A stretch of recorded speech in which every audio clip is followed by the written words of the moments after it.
how can you explain what's happening in Venezuela? I mean, well, Venezuela is still not worker control of industry and the economy. It's still not workers' management. It's still controlled by the capitalists. But the funny thing is that it was they had decent standard of living. I mean, decent, not great, but decent. At least decent enough to have toilet paper available every day, to have food available every day. Then Hugo Chavez came over. In 10 years now, they have to run to Colombia, across the border, to get staples. I mean, for crying out loud. Now, is that because of well, external forces trying to tampering of the upper class of the U.S. and the U.S. media? We know the last time I checked, Maduro is in control. Almost total, complete control of the country. The last time I checked, Venezuela, just like you saw the country I came originally from, was sitting on the largest reserves of minerals, oil in the case of Venezuela, and yet back in USSR we had the same problem, scarcity. I mean, think about it. They had gas, oil, gold, I mean, you name it. There was no toilet paper. Up until 1970s, speaking of planning, nobody thought about kind of making toilet paper in USSR up until the 70s, right? I know, right? Well, I know. I had, to wipe my, with paper. I mean, newspaper. It all get black and dirty, but hey, what else can it do? Gotta clean it somehow. Clean it the leaves. What's that? Don't flush it. Don't flush it. Don't flush newspaper.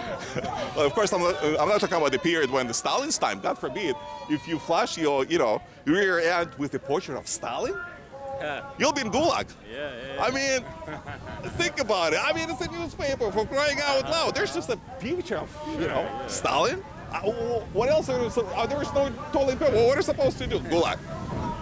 That.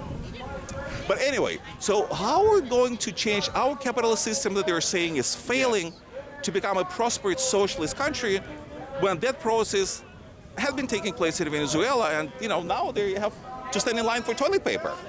I mean, do you want the same happen to America first before you think that this kind of utopian society will take root? I mean, what's your plan? Venezuela is not America. America is a much more advanced country as well. I mean, it's like it's the same as saying, well, you're saying that advancement is inherently wrong, though.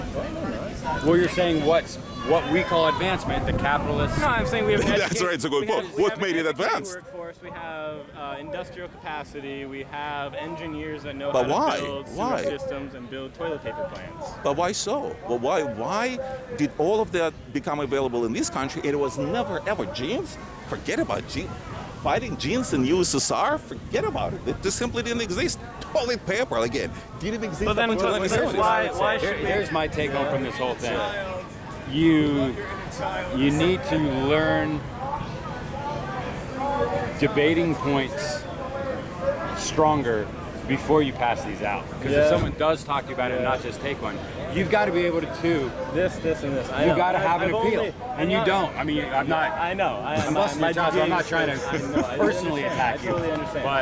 But you've got to have talking points that are solid, sound, and be able to know what questions people are going to ask, and have something to say about it. True. And the truth is that I've started reading Karl Marx, I started reading Trotsky only about 6 months ago. So I mean, I don't consider myself an expert on this, but I see the truth and like the power of these ideas. But the funny thing is that we're not discussing and debating Das Kapital. We're just having common sense conversation. That's it. But is there any reason? Is there any reason? It's philosophy. It's not philosophy.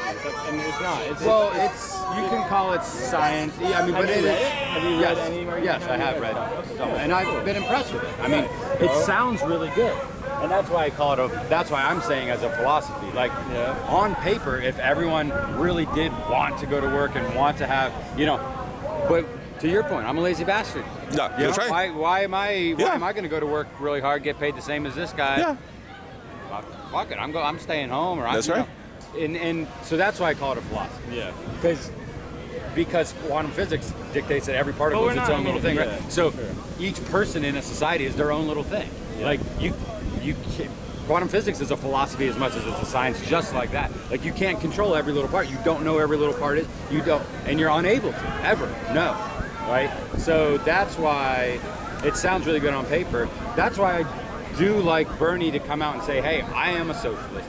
But it's that democratic social, it's that power to the people, and it's a vision, it's a philosophy of democracy. 19% of the population only voted in the primaries. F that. What the fuck is a democracy when 19% vote in the primaries?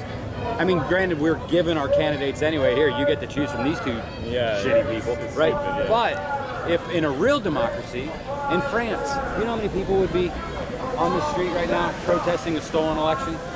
Millions.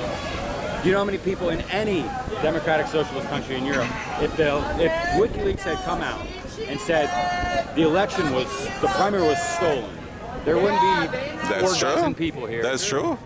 Bitching like a bunch of little kids. It's also There'd be the culture millions. of America, though. It's the American culture. It is. It's be told what to do. Don't think. Yeah. Just get your new iPhone. Exactly. That's American work culture. A shitty job. Yeah. Go to work, work too hard.